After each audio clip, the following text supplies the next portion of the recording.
J'étais assis à mon bureau et je regardais des rapports de vente trimestriels lorsque mon téléphone a sonné. Le nom de maman s'affiche à l'écran. J'ai failli le laisser tomber sur la boîte vocale. Les jeudis sont toujours mouvementés chez Sportmax, l'entreprise d'équipement sportif où je travaille en tant que directeur régional des ventes. Mais quelque chose m'a fait décrocher. Et, maman, quoi de neuf? Rita, chérie, je suis si contente de t'avoir trouvé. Es-tu libre ce samedi soir? Ton père et moi serions ravis de t'inviter à dîner. Vers 18h? Elle a raccroché avant que je puisse poser d'autres questions. J'ai regardé mon téléphone, me demandant ce qui se passait. Maman semblait excitée par quelque chose, mais elle ne me donnait aucun détail. J'ai pensé qu'il s'agissait de notre voyage en Italie. Nous devions tous prendre l'avion dans 2 semaines pour des vacances de 10 jours que je planifiais depuis des mois. En fait, c'est moi qui ai eu l'idée de ce voyage. Cela faisait 3 ans que je travaillais d'arrache-pied, que je faisais des semaines de 60 heures et que je m'occupais de clients exigeants. J'avais enfin suffisamment de vacances et d'argent à la banque pour emmener ma famille dans un endroit spécial. L'Italie avait toujours été sur ma liste de choses à faire, la nourriture, l'histoire, l'art. J'ai passé des semaines à rechercher des hôtels et à tout réserver. Mes parents, David et Suzanne, sont tous deux à la retraite. Papa travaillait dans le bâtiment jusqu'à ce que son dos lâche il y a 5 ans.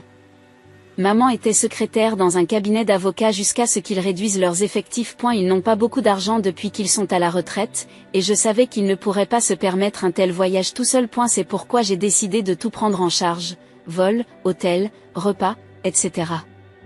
Cela m'a coûté $9200.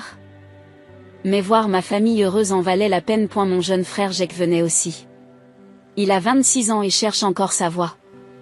Il travaille à temps partiel dans une épicerie et vit dans un appartement minable au centre-ville. Je l'aide à payer son loyer et son assurance automobile depuis 2 ans. C'est un bon garçon, qui a juste besoin d'être orienté. Jake sort avec une fille, Emma, depuis environ 8 mois. Je l'ai rencontrée quelques fois lors de barbecues familiaux et de fêtes d'anniversaire.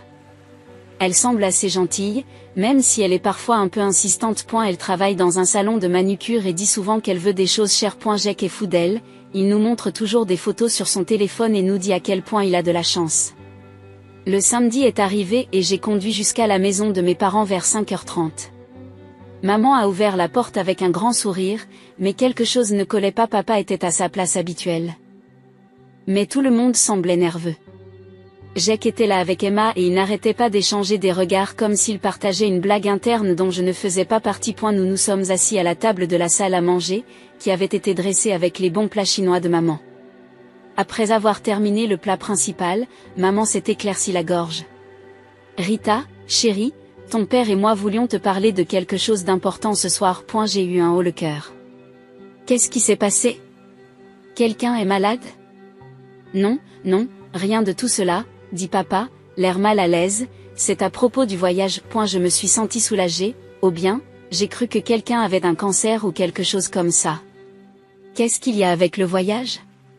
Eh bien, le fait est que, a continué papa, Emma va venir avec nous. J'ai regardé autour de la table, confus.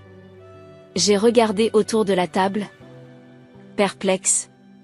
Elle peut réserver sa place sur le même vol et prendre une chambre à l'hôtel. Justement, dit maman doucement, nous avons vérifié et il n'y a plus de place disponible sur notre vol. Et l'hôtel est complètement réservé pour ces dates. Je fronce les sourcils. Elle pourrait prendre l'avion le lendemain et séjourner dans un autre hôtel à proximité. Le visage de Jake est devenu rouge. Je ne veux pas qu'Emma reste ailleurs. Je veux qu'elle soit dans la même chambre que moi. D'accord, alors qu'est-ce que tu attends de moi exactement, demandai-je, de plus en plus confuse. Maman prend une grande inspiration. Nous avons décidé qu'Emma prendrait ta place pour le voyage. Elle utilisera ton billet et ta réservation de chambre. J'ai eu l'impression que quelqu'un m'avait donné un coup de poing dans l'estomac. Comment ça, prendre ma place? Nous avons trouvé une solution, explique maman en évitant mon regard. Ton père et moi prendrons les chambres qui ont été réservées pour toi et Jake. Jake et Emma peuvent rester dans la chambre que nous étions censés avoir. Je suis restée en état de choc, essayant d'assimiler ce que j'entendais. Attends, tu veux me virer du voyage que j'ai payé? Tous les convives ont froncé les sourcils, comme si j'avais dit quelque chose d'offensant. Tu gagnes bien ta vie, Rita, dit froidement Jake. Tu devrais avoir honte de nous jeter à la figure que tu aides la famille. Je n'arrivais pas à croire ce que j'entendais. Jake, j'ai payé 9200 $ pour tout ce voyage, pour vous tous. Le silence qui a suivi était assourdissant. Maman a finalement pris la parole. Et si vous voulez vraiment aller en Italie, vous pouvez faire ce que nous avons suggéré plus tôt, acheter un billet pour le prochain vol et réserver une chambre dans un autre hôtel. Tout le monde à la table s'est mis à rire, sauf moi. Papa gloussait. Maman s'esclaffait, Jake souriait et Emma essayait de cacher son sourire derrière sa main. Il trouvait ça drôle. J'ai forcé un sourire et j'ai hoché la tête. Je comprends. Pendant l'heure qui a suivi, je suis restée assise pendant qu'ils discutaient avec enthousiasme de leur projet de voyage. C'était comme si je n'étais plus là. Ils m'avaient complètement écartée de leurs vacances et étaient passés à autre chose comme si rien ne s'était passé. Personne n'a remarqué que je me suis levée discrètement de la table et que j'ai pris ma veste. J'ai marché jusqu'à la porte d'entrée et je suis sortie. L'air frais du soir m'a frappé le visage tandis que je me dirigeais vers ma voiture, mes mains tremblantes tandis que je cherchais mes clés. Je me suis garée dans mon complexe d'appartement et je suis restée assis dans ma voiture pendant quelques minutes, fixant le volant. Je suis finalement sortie de ma voiture et j'ai marché jusqu'à mon appartement, avec l'impression de me déplacer dans le brouillard.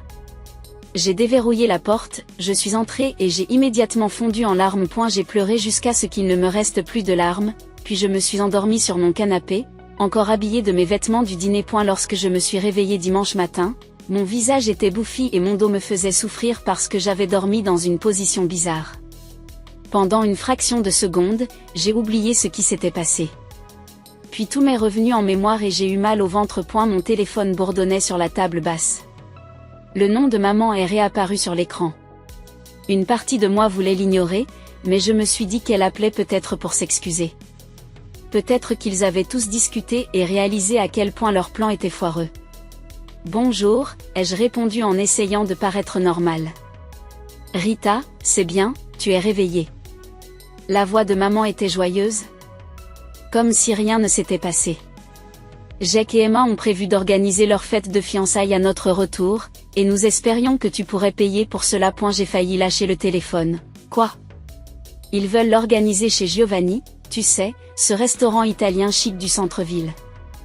Emma y tient beaucoup. Nous avons juste pensé que ce serait un beau geste de la part de sa grande sœur. Je suis restée sans voix. Un beau geste, après ce qu'ils m'ont fait hier, ils voulaient un beau geste. Bien sûr que je vais payer, me suis-je entendu dire, j'en serais ravie. Oh merveilleux, je savais que tu ne nous laisserais pas tomber. Emma va être ravie. D'ailleurs, peux-tu donner mon numéro à Emma? J'aimerais lui parler directement de ce qu'elle veut pour la fête. C'est très gentil de ta part, ma chérie. Je lui envoie le message tout de suite.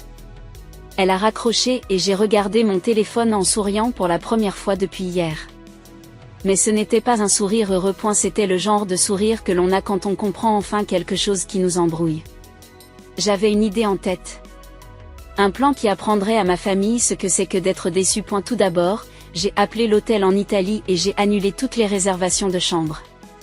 Les frais d'annulation s'élevaient à environ 300 $, mais je m'en moquais. Cela valait la peine de savoir que lorsque ma famille arriverait à Rome, elle n'aurait nulle part où loger. J'ai raccroché en me sentant mieux que je ne l'avais été depuis des heures, la première étape étant franchie. Le lendemain, Emma m'a appelé comme maman l'avait prévu. Rita, salut, ta mère m'a donné ton numéro. Je suis tellement excitée à propos de la fête. Moi aussi, tu veux qu'on se voie pour parler de ce que tu as en tête? Oui. J'ai tellement d'idées. Peux-tu me retrouver dans ce café sur la 5e rue? Celui avec les bonnes pâtisseries? Je suis arrivée tôt au café et j'ai commandé un café au lait. Emma est arrivée à l'heure, portant un sac à main de marque qui, je le sais, coûtait plus que ce que j'ai gagné en un mois. Elle m'a serré dans ses bras comme si nous étions les meilleurs amis du monde. Je suis tellement contente que tu fasses ça pour nous, dit-elle en s'asseyant.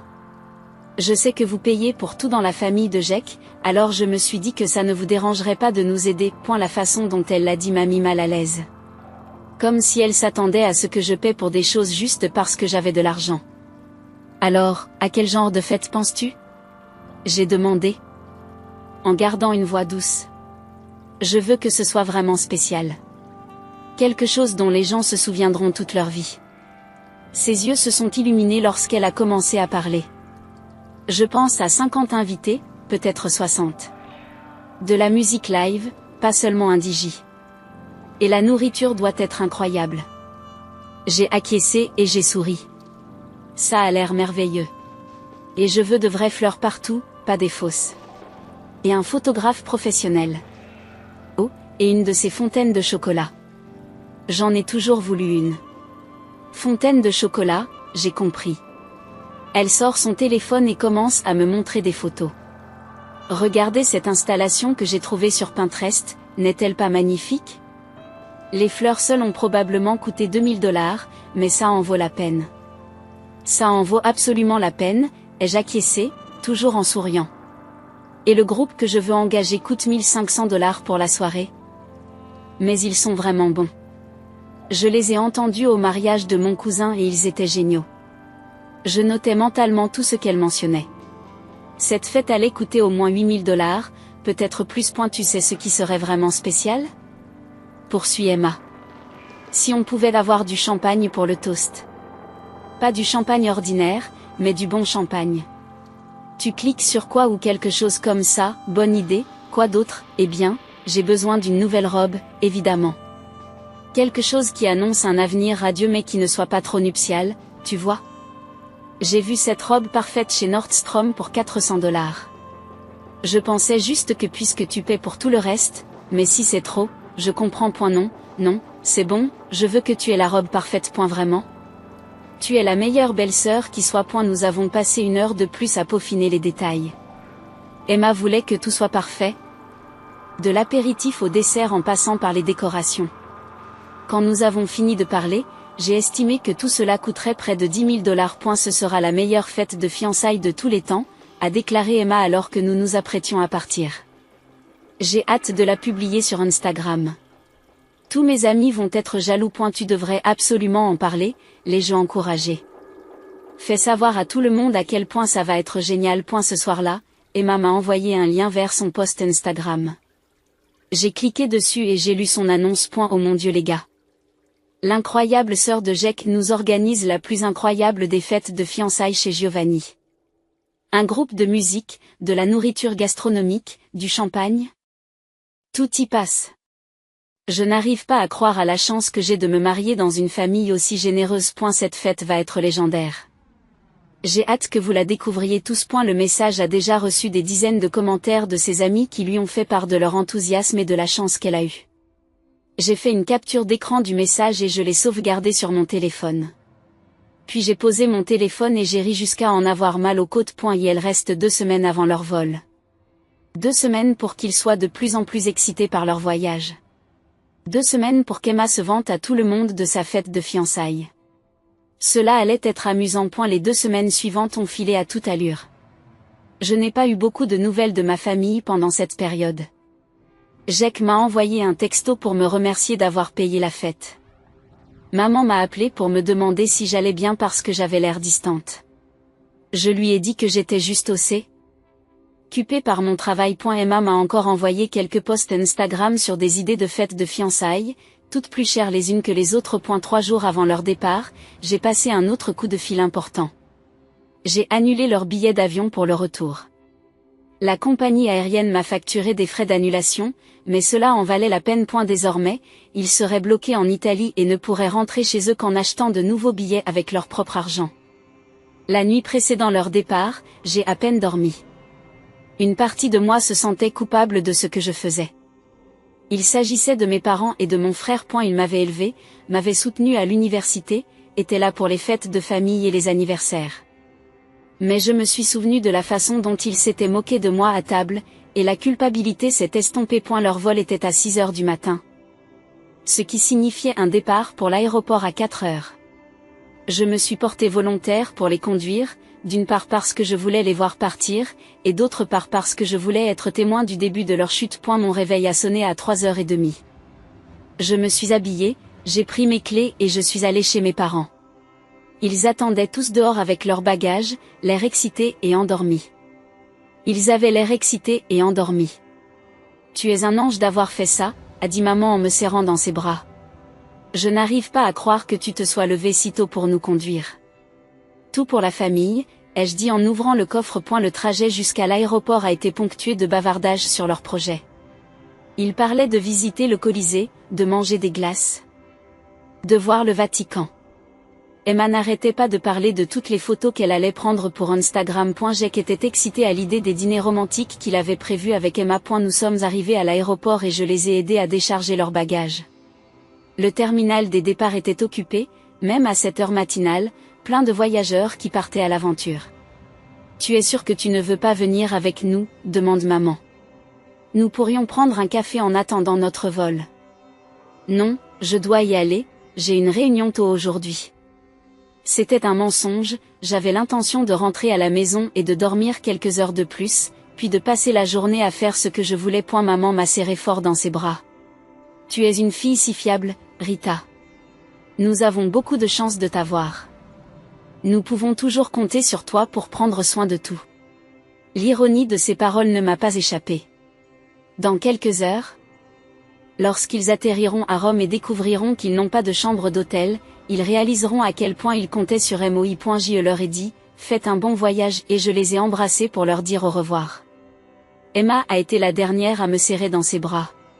Merci encore pour la fête. Je te promets que ça va être génial. Tu es la meilleure future belle-sœur qui soit.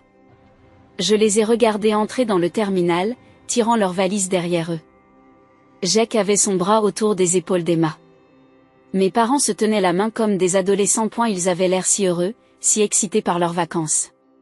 Dans une douzaine d'heures, tout allait changer. Je suis rentrée chez moi et je me suis couchée, mais je n'ai pas pu dormir.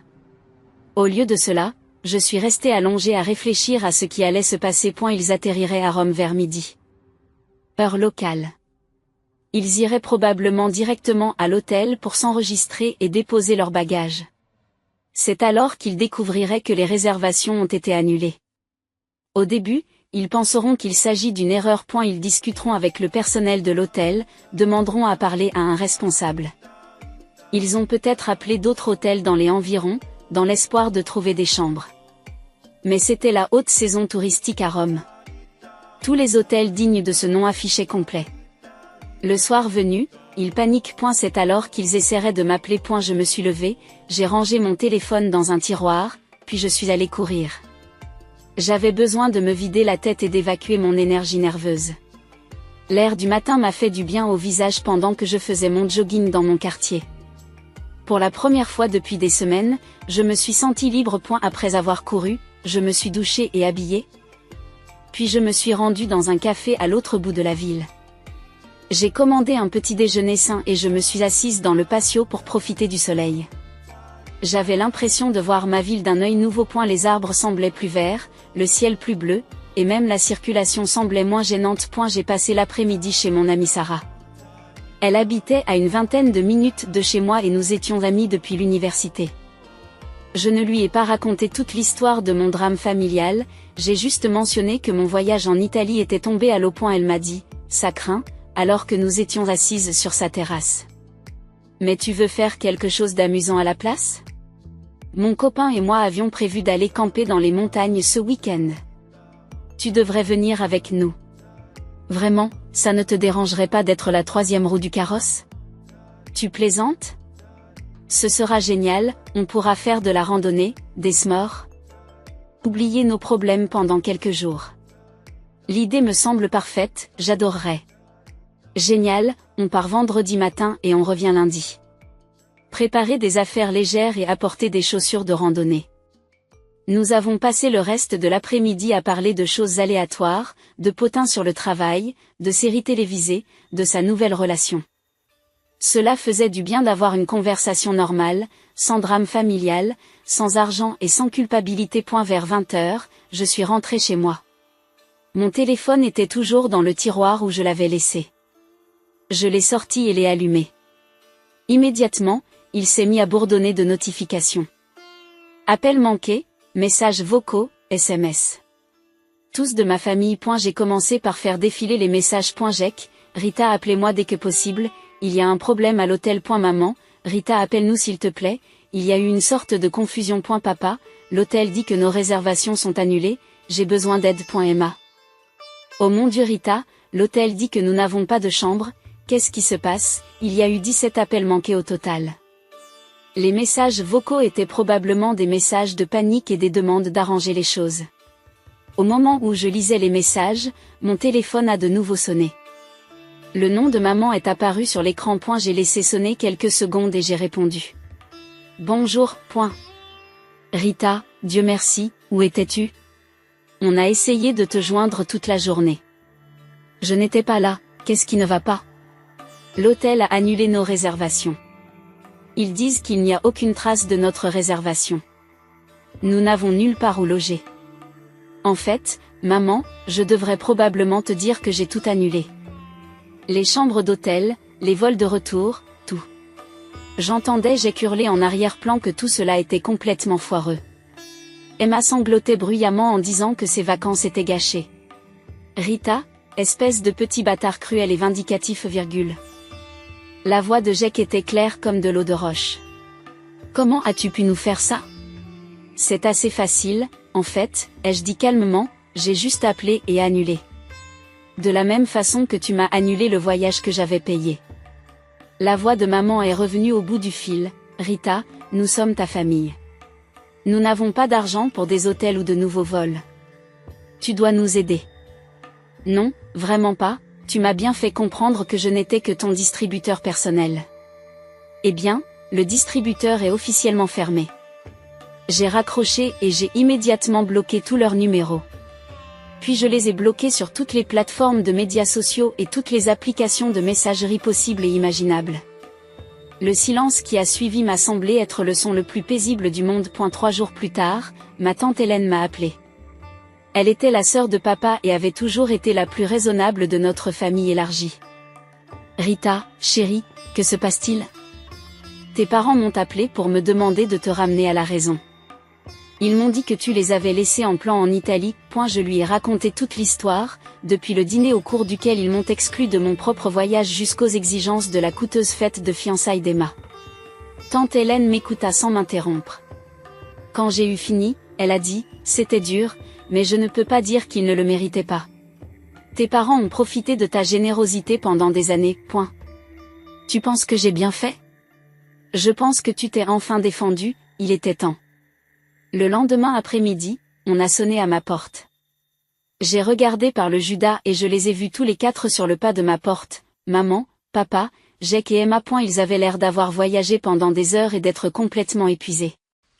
Je savais que cette conversation était inévitable, alors j'ai ouvert la porte. Il faut qu'on parle, a dit maman en me poussant dans mon appartement. Ils sont tous entrés et j'ai tout de suite compris qu'ils étaient furieux. Leur visage était rouge, leurs mâchoires étaient serrées et ils avaient l'air de vouloir m'attaquer physiquement. Pendant une seconde, j'ai même cru qu'ils allaient le faire. Tu as tout gâché, a commencé à crier maman avant même que je ne ferme la porte. Nous avons dû mettre des hôtels sur nos cartes de crédit. Nous avons dû emprunter de l'argent à ta tante juste pour acheter des billets d'avion pour rentrer chez nous. Toutes nos vacances ont été détruites à cause de toi. 5 jours à se battre avec les hôtels et les compagnies aériennes au lieu de profiter de l'Italie, a ajouté papa, la voix tremblante de colère. Jack s'est avancé, pointant son doigt vers moi. Et après ce coup d'éclat, ne t'attends pas à une invitation à ma fête de fiançailles. Tu n'es pas le bienvenu. Je me suis mise à rire. C'était plus fort que moi. Toute cette situation était tellement ridicule. Jack, je n'ai jamais eu l'intention de payer pour tes fiançailles de toute façon. Le visage d'Emma est devenu complètement blanc. Qu'est-ce que tu veux dire? Tu as promis. Je mentais, ai-je dit en haussant les épaules, de la même manière que vous m'avez tous menti en disant que le voyage était des vacances en famille. Mais j'ai déjà dit à tout le monde sur Instagram que ça allait être génial, a dit Emma, la voix fissurée. J'ai invité 50 personnes. Je leur ai parlé du groupe de musique et de la nourriture raffinée. On dirait que tu as un problème alors. Rita, tu n'es pas sérieuse, dit maman, la voix désespérée. Nous sommes une famille, tu dois nous aider. En fait, je n'ai rien à faire.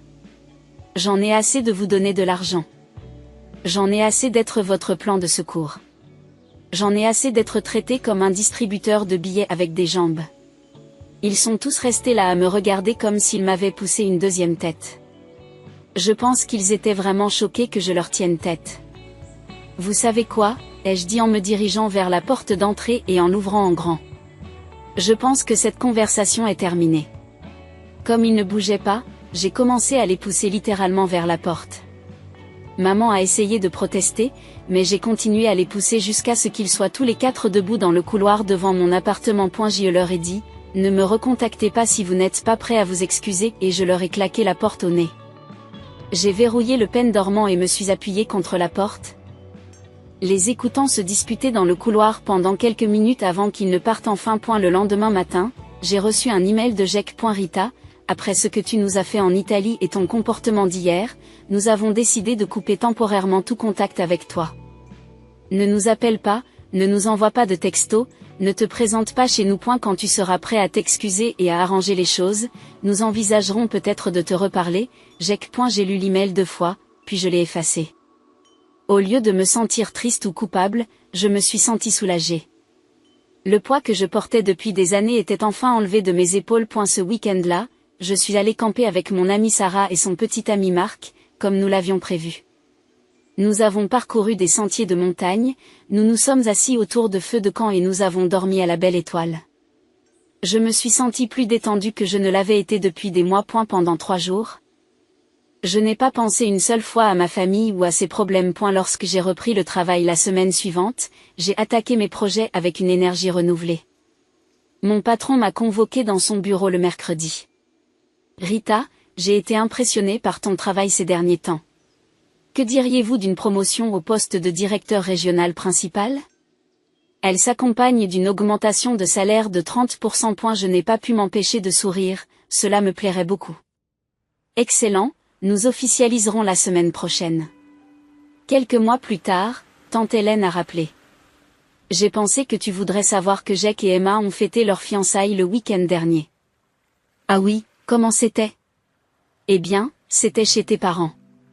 Ta mère a fait des sandwichs et a acheté un gâteau à l'épicerie, c'était très modeste. Emma a eu l'air assez déçue pendant tout ce temps. J'ai ressenti un petit pincement de satisfaction. Mais je n'ai rien dit. Tes parents ont dit à tout le monde que tu ne pouvais pas venir à cause d'un comportement inapproprié. La plupart des gens ont semblé confus par cette explication. C'était il y a 6 mois. Je me débrouille très bien dans mon nouveau travail, je gagne plus d'argent que jamais. J'ai pris 2 superbes vacances avec des amis, je me suis acheté une belle voiture et j'ai emménagé dans un meilleur appartement. Pour la première fois depuis des années, mon argent sert à acheter des choses que je veux vraiment. Je sais que ma famille pense que je suis une personne horrible pour ce que j'ai fait. Mais je sais aussi que si je ne m'étais pas défendue, rien n'aurait changé. Ils auraient pris et pris jusqu'à ce que je n'ai plus rien à donner. Je n'attends pas leurs excuses. Je suis trop occupée à vivre ma propre vie pour m'inquiéter de personnes qui ne m'apprécient que pour mon portefeuille.